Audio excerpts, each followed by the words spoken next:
Most welcome. इसमें हम लोग ग्रामीण समाजशास्त्र को जानेंगे। इससे पहले कि हम लोग ग्रामीण समाजशास्त्र को जानें, हम आपको ये बता दें कि ग्रामीण समाजशास्त्र ग्रामीण समाज पे बहुत सारे वैज्ञानिकों ने अध्ययन किया। वहाँ पे भी बहुत सारे स्टडी प्रस्तुत किए गए हैं, उनसे भी आप काफ़ी हेल्प ले सकते हैं। जैसे AR देसाई हैं, जैसे GS घुड़िये हैं, भारतीय ग्रामीण समाज के बारे में अध्ययन किया। आंद्रे वित्तेई हैं, MN श्रीनिवास हैं। तो वो सारे कॉन्सेप्ट ना एक दूसरे को पूरक है, एक दूसरे को पूरा करते हैं, संपूर्ण करते हैं। तो देखिए, दोनों को एडजस्ट केस स्टडी आपको वहाँ से मिलेगा, आंद्रे वित्तेई से मिलेगा, AR देसाई से मिलेगा, MN श्रीनिवास से मिलेगा। और यहाँ पे हम ग्रामीण समाजशास्त्र की अवधारणा को समझेंगे। ग्रामीण समाजशास्त्र क्या है? तो जैसा कि नाम से क्लियर है, ग्रामीण समाजशास्त्र ग्राम समाज का अध्ययन है और जिसमें ग्रामीण पर्यावरण से रिलेटेड बातें होती है। ग्रामीण सामाजिक संरचना को देखते हैं, प्रकार्य को देखते हैं। आप जानते हैं सोशियोलॉजी में संरचना और प्रकार्य का बहुत ज़्यादा महत्व है और किस तरह समाज की, ग्रामीण समाज की जो इकाइयाँ हैं, परिवार है, विवाह है, नातेदारी है, उसके क्या काम हैं, किस तरह से वो, और ग्रामीण समाज में क्या क्या संबंध हैं, सामाजिक प्रक्रियाएं कैसी है, ग्रामीण समाज की संरचना, समस्याएं क्या क्या है, ये सब चीज़ हम अध्ययन करते हैं। तो शाब्दिक दृष्टिकोण से ग्रामीण समाजशास्त्र ग्रामीण एवं समाजशास्त्र दो शब्दों से मिलकर के बनता है।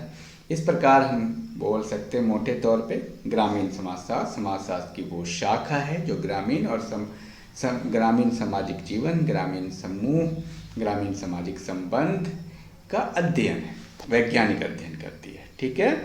एस्टुअर्ट चैपिन ने अपनी पुस्तक social structure in rural society में ग्रामीण समाजशास्त्र को परिभाषित करते हुए लिखा, ग्रामीण जीवन का समाजशास्त्र ग्रामीण जनसंख्या, ग्रामीण सामाजिक संगठन, ग्रामीण समाज में कार्यरत सामाजिक प्रक्रियाओं का अध्ययन है। देखिए, 2-3 परिभाषा आपको आना चाहिए। तो चैपिन के अनुसार आप देख लीजिए क्या क्या है। ग्रामीण सामाजिक संगठन है जिसमें गांव के संरचनात्मक और प्रकार्यात्मक पक्ष पर ध्यान दिया जाता है। संगठन में 2 चीज़ होता है, संरचना और प्रकार। ये नेट के लिए बहुत महत्वपूर्ण है। ग्रामीण जनसंख्या दूसरा पॉइंट, जिसमें गांव में जनसंख्यात्मक पक्ष, स्त्री पुरुष अनुपात, घनत्व, इन सब का उसका जनसंख्यात्मक वितरण का अध्ययन किया जाता है। सामाजिक प्रक्रियाएं, जिनमें ग्रामीण जनसंख्या में पाए जाने वाली प्रमुख संगठनात्मक और विघटनात्मक सामाजिक प्रक्रियाओं का अध्ययन किया जाता है। सैंडर्स ने भी अपनी परिभाषा दी है।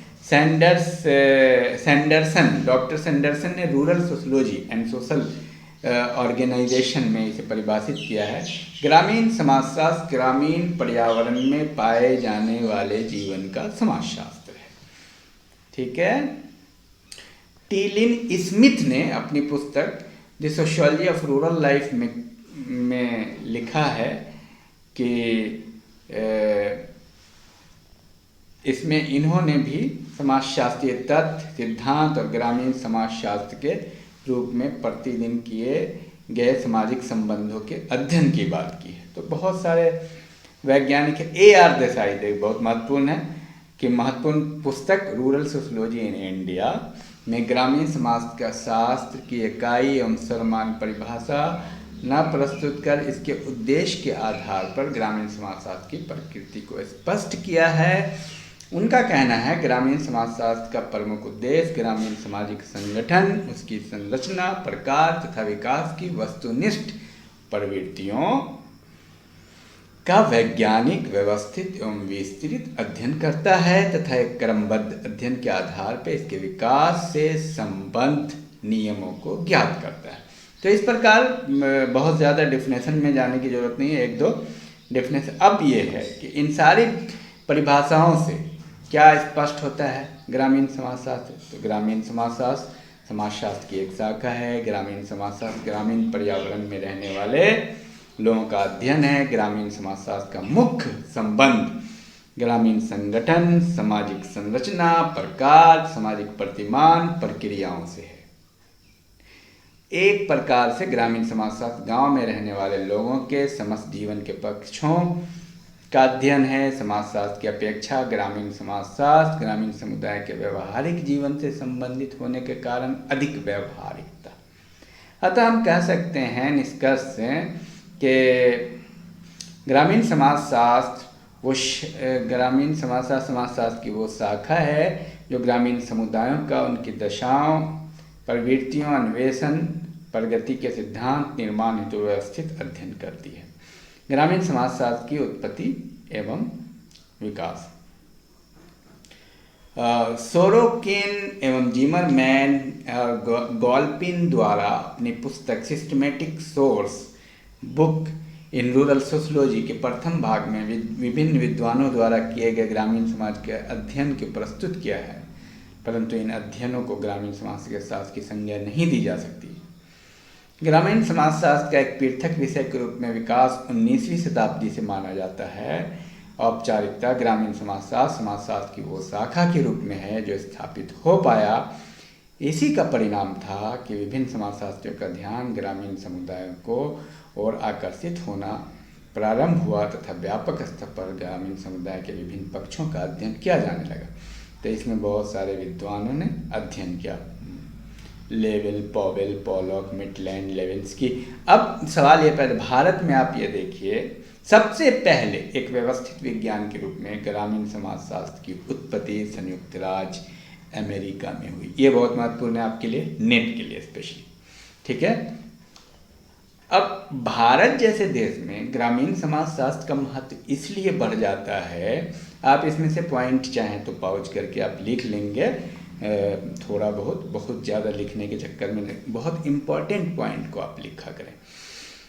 भारत में ग्रामीण समाजशास्त्र का उद्भव और महत्व इसलिए बढ़ा कि भारत ग्रामीण समाज है, भारतीय समाज ही ग्रामीण समाज है। आप ये देखिए 70% लोग आज भी गांव में रहते हैं, तो गांव का महत्व बढ़ जाता है। इसलिए आप देखिएगा पंचायती राज में लोगों की सहभागिता जितनी होती है उतना लोकसभा और विधानसभा के चुनाव में नहीं होता जितना मुखिया के इलेक्शन में यहाँ मारामारी होता है। तो भारतीय समाज में ग्रामीण समाज को सामाजिक संरचना, प्रकार, संगठन को समझना, प्रक्रियाओं को समझना ज़्यादा महत्वपूर्ण है, क्योंकि भारतीय समाज एक ग्रामीण समाज है। तो ग्रामीण समाजशास्त्र का अध्ययन क्षेत्र, ग्रामीण समाजशास्त्र का अध्ययन क्षेत्र क्या हो सकता है? आप ग्रामीण समाजशास्त्र को समाजशास्त्र की शाखा के रूप में स्वीकार किया जाए अथवा इसे एक पृथक विज्ञान के रूप में, ये एक महत्वपूर्ण बात है। ग्रामीण समाजशास्त्र को अपनी परिधि को ग्रामीण अध्ययन तक सीमित रखना चाहिए या उसे ग्रामीण और नगरीय जीवन का तुलनात्मक अध्ययन करना चाहिए। ये सारे इनके विषय वस्तु हैं। ये इन प्रश्नों को लेके ये बात आगे बढ़ी है। ग्रामीण समाजशास्त्र एक विशुद्ध विज्ञान की प्रतिष्ठा को बनाए रखने या व्यवहारिक विज्ञान का दर्जा प्राप्त करे, ये सब महत्वपूर्ण है। तो ग्रामीण समाजशास्त्र कुल मिलाकर के समाजशास्त्र की ही एक शाखा है। समाजशास्त्र पूरे समाज का एक संपूर्ण अध्ययन है। ग्रामीण समाजशास्त्र ग्रामीण समाज का अध्ययन है। अब निम्नलिखित कुछ बात हैं जिन पे सारे समाजशास्त्री सर्वसम्मत रूप से एक मत है। समाजशास्त्री इस बात से सहमत है ग्रामीण समाजशास्त्र का मूल उद्देश्य ग्रामीण सामाजिक व्यवस्था, संरचना और प्रकारों का विश्लेषण है। और समाजशास्त्री इस बात से सहमत व्यक्त करते हैं ग्रामीण नगरीय दोनों ही सामाजिक जीवन के दो महत्वपूर्ण पक्ष हैं और ये दोनों पक्ष अंतःक्रिया भी करते हैं, एक दूसरे को प्रभावित भी करते हैं। सभी समाजशास्त्री इस बात को सर्वसम्मत रूप से स्वीकार करते हैं कि ग्रामीण सामाजिक जीवन एवं नगरीय सामाजिक जीवन की विशेषताएं अलग अलग है। इन दोनों सामाजिक जीवनों का पृथक अध्ययन भी किया जाना चाहिए। तो ये सारे कॉन्सेप्ट बहुत इंपॉर्टेंट है नेट के पॉइंट से, इसको भी ध्यान में आप रखेंगे। अब देखिए यहाँ ग्रामीण समाजशास्त्र के क्षेत्र का अध्ययन के विस्तार से देखिए क्या है। टी.एल. स्मिथ ने अपनी पुस्तक the sociology of rural life में ग्रामीण समाजशास्त्र के अध्ययन क्षेत्र को 3 भागों में विभाजित किया है। कौन कौन? एक तो जनसंख्या, वहाँ की जनसंख्या की बनावट क्या है, जनसंख्या संरचना क्या है, घनत्व क्या है, ग्रामीण सामाजिक संगठन और मानव का इसके भी 3 भाग हैं। मानव का भूमि से संस्थात्मक संबंध, सामाजिक शरीर रचना, प्रमुख सामाजिक संस्थाएं, ये सब आपको थोड़ा याद करने की ज़रूरत है, क्योंकि इस तरह के प्रश्न भी नेट में आ जाते हैं कई बार। और तीसरा है सामाजिक प्रक्रिया, जिसमें वहाँ के लोग किस प्रकार के सहयोग, सात्मीकरण, समाजीकरण, संघर्ष किस प्रकार से चलता है। ठीक है। अब देखिए, लॉरी नेल्सन ने भी अपने अध्ययन में थ्री डायमेंशनल 3 वर्गों में विभाजित किया है। लॉरी नेल्सन ने 3 डायमेंशन। पहला है ग्रामीण मानव के संबंधों का अध्ययन, वो कहते हैं, इसको आपको याद रखना है। काल परिप्रेक्ष्य, टाइम पर्सपेक्टिव क्या है, इस पर उन्होंने बात की है। अध्ययन की गहनता, डेप्थ ऑफ स्टडी, 3 महत्वपूर्ण बिंदु हैं। तो आप इन सब बिंदुओं पर फोकस करें, क्योंकि अब देखिए, AR देसाई ने अप्रत्यक्ष रूप से नेल्सन के विचारों का ही समर्थन करते हुए ग्रामीण समाजशास्त्र के अध्ययन के क्षेत्र को एक व्यापक परिप्रेक्ष्य में स्पष्ट किया। देखिए, AR देसाई साहब आ गए यहाँ पे, और बहुत महत्वपूर्ण है इनका कोट। अगर आप केस स्टडी करते हैं, सपोज IAS PCS के एग्ज़ाम में और किसी भी एग्ज़ाम में, तो बहुत महत्वपूर्ण होता है MA के एग्ज़ाम में। समाजशास्त्र के अध्ययन क्षेत्र में ग्रामीण सामाजिक संगठन, सामाजिक संरचना, विकास की प्रवृत्तियां एवं विकास के नियमों आदि का अध्ययन सम्मिलित है। LT स्मिथ, एस्टेट पिन, Lowry Nelson, doctor AR Desai आदि ने ग्रामीण के बारे में विभिन्न विचारों का प्रस्तुत किया। इन समाजशास्त्रियों के विचारों से ग्रामीण समाजशास्त्र के बारे में समान दिशा निर्धारण होता है। देखिए, अगर आप कॉपी लिखते हैं एग्ज़ाम में, तो समाजशास्त्रियों का नाम लिखना ज़रूरी है। अगर आप IAS PCS में लिखते हैं, या अगर आप BA MA के एग्ज़ाम में लिखते हैं, नंबर ज़्यादा प्राप्त करना चाह रहे हैं, तो AR देसाई का नाम, LT स्मिथ का नाम, ये सब लिखना ज़रूरी है। तो देखिए, ग्रामीण समाजशास्त्र अध्ययन क्षेत्र में निम्न विषय को सम्मिलित किया जाता है। इसका नाम लिख के ये बात आप लिखेंगे, कौन कौन? ग्रामीण समुदाय का अध्ययन, फिर थोड़ा थोड़ा विश्लेषण करना है आपको। ग्रामीण सामाजिक संरचना का अध्ययन, ग्रामीण सामाजिक संगठन का अध्ययन, ग्रामीण सामाजिक समूह का अध्ययन। पाउच करके 2-4 पॉइंट आप 2-3 लाइन लिख लिया कीजिए। वैसे मैंने बनाया ही है कम लाइन में इसको।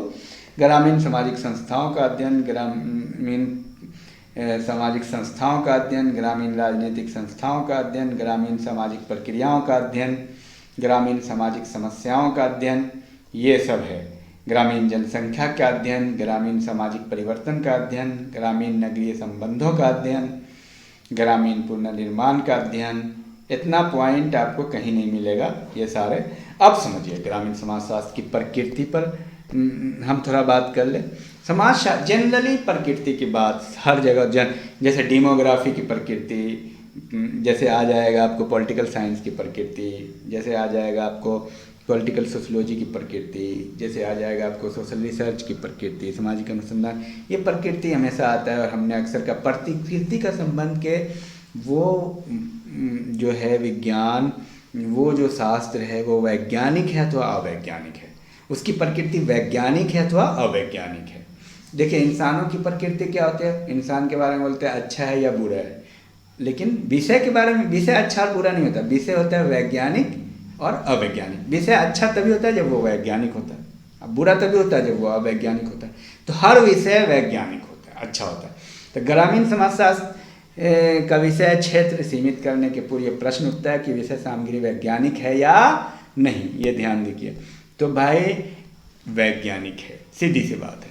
और कैसे अध्ययन करेंगे? ग्रामीण समाजशास्त्र की प्रकृति जांच कर सकते हैं, इसके विषय के संबंध में वैज्ञानिक विधि से इकट्ठा करने के वैज्ञानिक अध्ययन करता है, वैज्ञानिक अध्ययन कहलाता है। और यहाँ वैज्ञानिक अध्ययन पद्धति का इस्तेमाल करते हैं। जो आप समाजशास्त्र में, समाजशास्त्र की प्रकृति के बारे में जो बात है वही आप यहाँ पे लिख सकते हैं।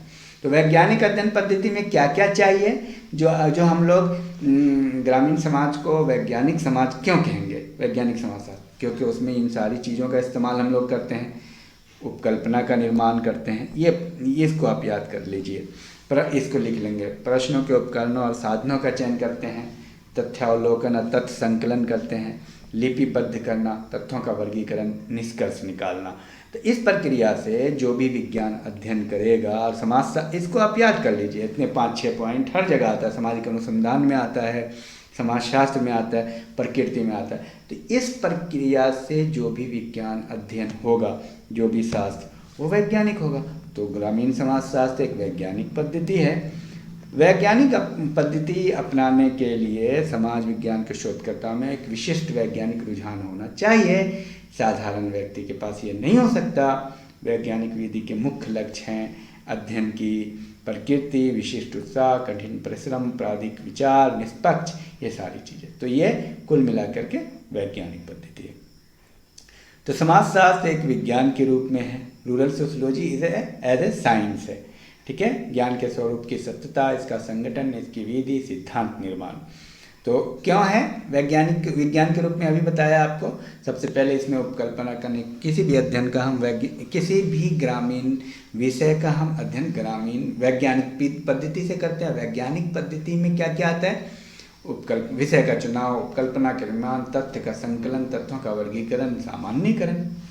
तो इसमें वैज्ञानिक पद्धति होने की विशेषता क्या क्या है? विश्वसनीय ज्ञान है, विश्वसनीय ज्ञान पाया जाता है, ज्ञान का संगठन है, ऐसा नहीं है कि संगठित है, मतलब व्यवस्थित तरीके से है। उसके बाद समाजशास्त्र एक विधि के रूप में इस्तेमाल होता है, मेथड, यहाँ पे एक पद्धति का इस्तेमाल होता है, वैज्ञानिक पद्धति का। क्या है का वर्णन है, यहाँ कुछ भी नहीं लिख दिया जाता है, कल्पना की बात नहीं की जाती है, बल्कि क्या है उसकी बात की जाती है। कार्य और कारण की व्याख्या है, किसी न किसी कारण से कुछ न कुछ घटना घटती है। सिद्धांतों का निर्माण होता है, बिना सिद्धांत के निर्माण से काम नहीं चलता। ग्रामीण समाजशास्त्र का महत्व यहाँ पे हम पॉइंट वाइज देख लेंगे। ग्रामीण समाजशास्त्र ग्रामीण समाज का अध्ययन है। संसार की अधिकांश जनसंख्या आज भी गांव में बसती है और ग्रामीण समाजशास्त्र का महत्व है। जब गांव में इतने लोग रहते हैं तो ग्रामीण समाज को अध्ययन को जानना, अध्ययन करना बहुत ज़रूरी है, क्योंकि उसके अध्ययन के बिना हम ग्रामीण समाज को समझ नहीं सकते। तो देखिए भारतीय ग्रामीण समाजशास्त्र का महत्व क्या क्या है। भारत की अधिकतर जनसंख्या कहाँ रहती है? गांव में रहती है। तो गांव में रहती है, उनको समझने के लिए ग्रामीण समाजशास्त्र को समझना जरूरी है। भारतीय समाजशास्त्र ग्रामीण समाजशास्त्र है। भारतीय समाजशास्त्र ही ग्रामीण समाजशास्त्र मेनली है। भारत एक कृषि प्रधान देश है। ग्राम भारतीय संस्कृति का मूल स्रोत है। बिना गांव के भारत की संस्कृति को समझा नहीं जा सकता। जीएस घुरिये भी यही कहते हैं भाई, क्या कहते हैं कि आंद्रे वित्ते भी यही कहते हैं, कुछ विशेष अध्ययन संभव है। गांव का ही अध्ययन, गांव के रीति रिवाज, तौर तरीके के जाने बिना भारतीय गांव को नहीं समझा जा सकता, भारत को नहीं समझा जा सकता।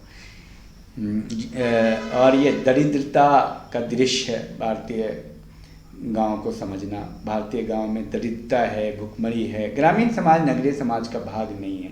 ग्रामीण समाज की अपनी एक अलग विशेषता है और नगरीय समाज की अलग विशेषता। तीव्र गति से परिवर्तनशील ग्रामीण समाज नहीं है।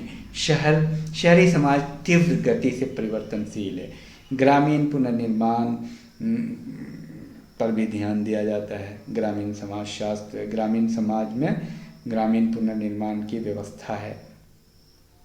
तो इस प्रकार ग्रामीण समाजशास्त्र को समझना सबसे महत्वपूर्ण बात यह है कि भारत एक गांव का देश है। बिना गांव को समझे हुए भारत को नहीं समझा जाता। भारतीय योजना विभाग, पंचवर्षीय योजना, ये सारे गांव को देख करके ही लागू किया जाता है। सामुदायिक विकास कार्यक्रम, इसमें गांव का बहुत बड़ा रोल है। बिना गांव के सामुदायिक विकास कार्यक्रम सफल नहीं हो सकता।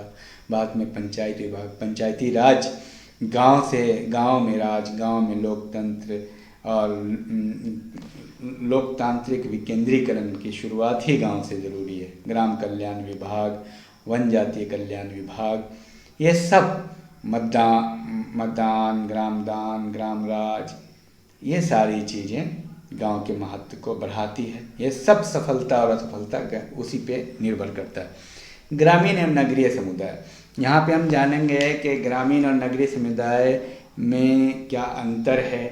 मेनली गांव और नगर में अंतर क्या है, गांव और नगर के अंतर को, इससे जुड़ा हुआ भी एक प्रश्न नेट में रहता है और बहुत बारीकी से समझना है कि ग्रामीण जनसंख्या सरल होती है, कम होती है, शहर में जनसंख्या ज़्यादा होती है, गांव की जनसंख्या घनत्व कम होते हैं, व्यवसाय कम होते हैं।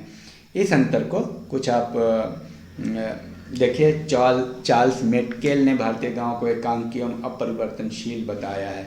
अब अगर आपको आईएएस में लिखना है, पीसीएस में लिखना है, तो इनका चार्ल्स मेटकॉफ का उदाहरण देना है। ग्रामीण समुदाय छोटे छोटे गणतंत्र हैं जो आत्मनिर्भर तथा किसी भी बाहरी प्रभाव से मुक्त हैं। चाहे कितने भी युद्ध हों, कितने भी शासन बदले, फिर भी ग्रामीण समुदाय अपरिवर्तनशील, आत्मनिर्भर और शांत हैं। तो इस तरह से गांव का अर्थ क्या है, गांव के बारे में जानना है। तो ये सारी चीज़ें हैं, इसकी हम विशेषता को यहाँ पे समझेंगे। एन श्रीवास्तव ने अपना विचार प्रकट करते हुए लिखा है, इसको आप जान लीजिए, ये बहुत महत्वपूर्ण है आपके लिए। जो मैं अंडरलाइन कर देता हूँ उसको आप ज़रूर लिख लिया। एक ग्रामीण क्षेत्र वो है जहाँ पर लोग कृषि उद्योग में लगे हुए हैं, वस्तुओं का प्राथमिक उत्पादन प्रकृति के सहयोग से करते हैं। लैंडिस ने ग्रामीण शब्द के 3 बातों का अध्ययन किया है।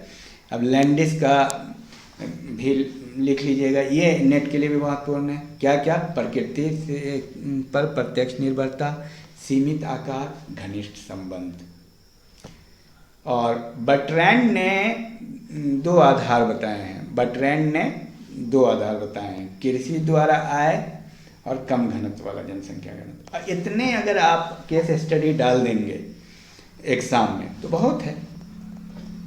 तो मैकाइवर पेज ने अपने विचारों को स्पष्ट करते हुए लिखा है, इनका भी आप लिख दीजिएगा। नगर और गांव के बीच विभाजन एक ऐसा कोई स्पष्ट सीमा रेखा नहीं है जिसके आधार पर यह बताया जा सके कि कहाँ पर ग्राम समाप्त होता है और कहाँ से ग्राम नगर प्रारंभ होता है। ग्रामीण या नगरीय शब्द मात्र भौगोलिक स्थिति को ही नहीं बल्कि सामुदायिक जीवन के प्रकारों को भी स्पष्ट करते हैं। कहने का तात्पर्य है कि ग्राम से ऐसे स्थान का बोध होता है जिसमें लोगों के बीच प्राथमिक एवं परंपरागत संबंध होते हैं। आर्थिक दृष्टि से श्रम विभाजन कम होते हैं। अधिकतर लोग कृषि एवं साधारण उद्योगों से जुड़ा है। तो ग्रामीण समुदाय की विशेषता ये अब बहुत सारे लोगों, मैरिलन एली ने उदाहरण दिया है के अनुसार ग्रामीण समुदाय के अंदर संस्थाओं और ऐसे व्यक्तियों का समावेश होता है जो एक छोटे से केंद्र के चारों ओर संगठित होते हैं तथा सामान्य पर प्राकृतिक हितों में भाग लेते हैं। सैंडरसन के अनुसार एक ग्रामीण समुदाय के स्थानीय क्षेत्र के लोगों की सामाजिक अंतःक्रिया और उनकी संस्थाएं सम्मिलित हैं जिसमें वो खेतों के चारों ओर बिखरी झोपड़ियों तथा ग्रामों में रहते हैं, उनकी सामान्य क्रियाओं का केंद्र है। तो ये है। अब इनकी विशेषता को देख लेते हैं। क्या है? छोटा आकार। एग्ज़ाम के पॉइंट ऑफ व्यू से और नेट के पॉइंट ऑफ व्यू से इनके विशेषता पर ध्यान रखिएगा, कॉन्सेप्ट पे। एग्ज़ाम के पॉइंट ऑफ व्यू से आप जो है ना सारे पॉइंट को याद रखिए, उसमें आप 4-4 लाइन लिखेंगे। छोटा आकार, लघु समुदाय, रॉबर्ट रेडफील्ड ने इसको लघु समुदाय के रूप में कहा है। ग्रामीण समुदाय का जनसंख्या का घनत्व कम होता है, इसलिए अपराध वगैरह भी कम होते हैं। कृषि मुख्य व्यवसाय तथा प्रकृति पर निर्भरता होती है। ये सब नेट में भी छांटने के लिए आता है। श्रम विभाजन विशेषीकरण का अभाव होता है। प्राथमिक संबंध होते हैं। धर्म की प्रधानता होती है गाँव में, शहरों में नहीं होती। परंपरा एवं क्या कहते हैं प्रथा की प्रधानता होती है गांव में। सादा जीवन होता है गांव में। अशिक्षा एवं भाग्यवादिता भी होती है, फेटलिज्म। उसके बाद गतिशीलता की कमी होती है, मोबिलिटी कम होती है, सोशल मोबिलिटी। होमोजेनिटी पाई जाती है, इसकी चर्चा रॉबर्ट रेडफील्ड ने भी की। होमोजेनिटी। जनमत की प्रधानता होती है गांव में। संयुक्त परिवार प्रणाली होता है गांव में। जजमानी प्रथा का बोलबाला होता है गांव में। ग्राम पंचायत होता है गांव में। स्त्रियों की निम्न स्थिति गांव में पाई जाती है। उसके बाद नगरीय समुदाय को देख लीजिए। जस्ट नगरीय समुदाय गांव का बिल्कुल उल्टा है। यहाँ जनसंख्या अधिक होती है, जनसंख्या घनत्व ज़्यादा होते हैं। देखिए बर्थ के विचारों से शहर की 3 विशेषताएं हैं: अधिक जनसंख्या, जनसंख्या का अधिक घनत्व और विषमरूपता। लुइस वर्थ के अनुसार, ठीक है। और किंग्सले डेविस के अनुसार नगर में अधिक सामाजिक विभिन्नताओं के लोगों का निवास होता है, व्यवसाय की भी अधिकतम होती है। उन्होंने बताया कि नगर में द्वितीयक संबंधों की प्रधानता होती है। सभी व्यक्ति एक दूसरे को प्रत्यक्ष संबंधों के द्वारा नहीं जानते। तो देखिए किंग्सले डेविस ने ये बात कही। तो 1-2 परिभाषा आप लिख लीजिए। और विलकॉक्स के अनुसार नगर का तात्पर्य ऐसे क्षेत्र से जहाँ प्रति वर्ग मील में जनसंख्या घनत्व 1000 व्यक्तियों से अधिक हो तथा जहाँ कृषि न की जाती हो। ये रहा।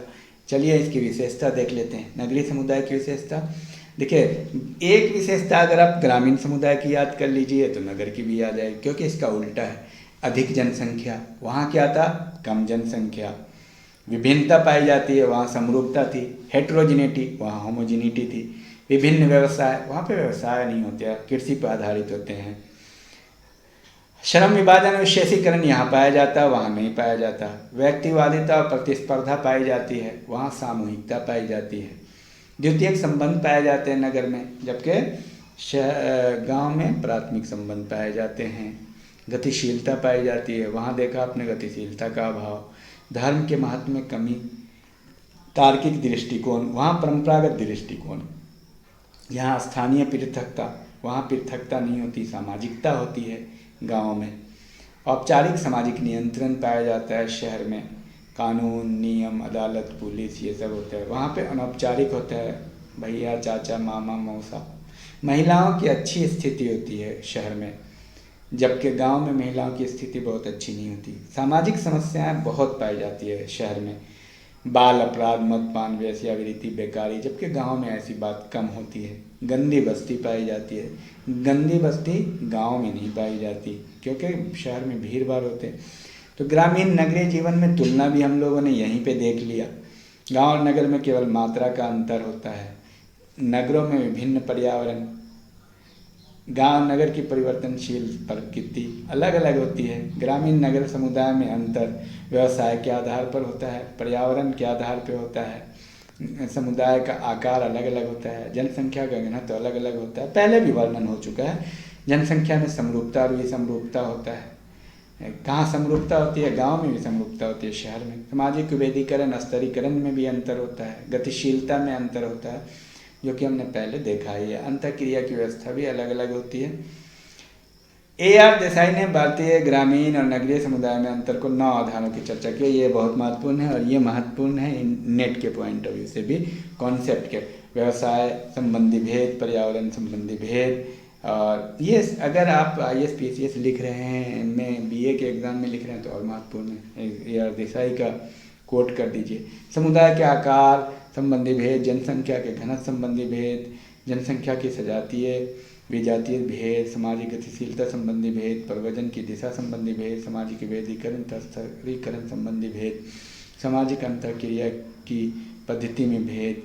रिचर्ड डेवी ने 5 आधारों पर नगरीय और ग्रामीण समुदाय का अंतर स्पष्ट किया है। रिचर्ड डेवी बहुत महत्वपूर्ण है। अज्ञात स्थिति, श्रम विभाजन, सामाजिक और आर्थिक भिन्नता, अवैयक्तिक और औपचारिक संबंध, व्यक्तिगत पृष्ठभूमि में स्वतंत्र पद प्राप्त करने की आकांक्षा, पर्यावरण के आधार पर अंतर। बहुत अंतर है। अपरिचित बोध, एक सबके लिए, सामाजिक स्तरीकरण के आधार में अंतर, आर्थिक जीवन के आधार पर अंतर, जनसंख्या के आधार पर अंतर, सामाजिक संबंधों में अंतर, सांस्कृतिक जीवन में अंतर, सामाजिक गतिशीलता के आधार पर अंतर, सामाजिक नियंत्रण के आधार पर अंतर। भारत में ग्रामीण प्रक्रिया, स्थानीयकरण, सार्वभौमिकरण, संस्कृतिकरण, लघु परंपरा, इस पे हम लोग बात करेंगे। Thank you.